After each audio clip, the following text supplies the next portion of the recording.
नमस्कार मित्रांनो, शेतकरी ब्लॉगमध्ये आपलं स्वागत आहे.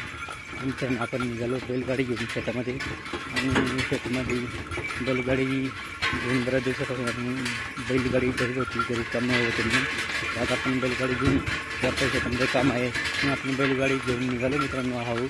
आणि आपल्या शेतामध्ये बैलाचे जे आपले बैलाचं शेण घेऊन बैलगाडी भरली आहे. बाटली घेतलेली पाणी भरण्यासाठी, तिथे तोटे घेतले म्हणजे तुरीचे आहे ते. आणि ही आपली बैलगाडी आहे. तर आपण निघालो मित्रांनो बैलगाडी घेऊन. त्या बैलगाडीमध्ये मस्तपैकी शेणबिन भरून घेतलं आहे आणि आपल्या सारवणी करायचं ठरला. नेक्स्ट व्हिडिओ आपण टाकणार होतो मित्रांनो सारवणीचा.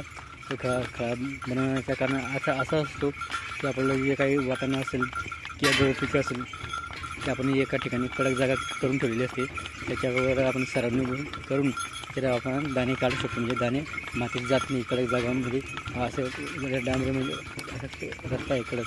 तर करून आपण आपलं मस्तपैकी ट्रॅक्टर फिरून घेतले. पहिले आपण बैलांनी फिरून वगैरे लाव म्हणजे कडक करत असं कडक जागा.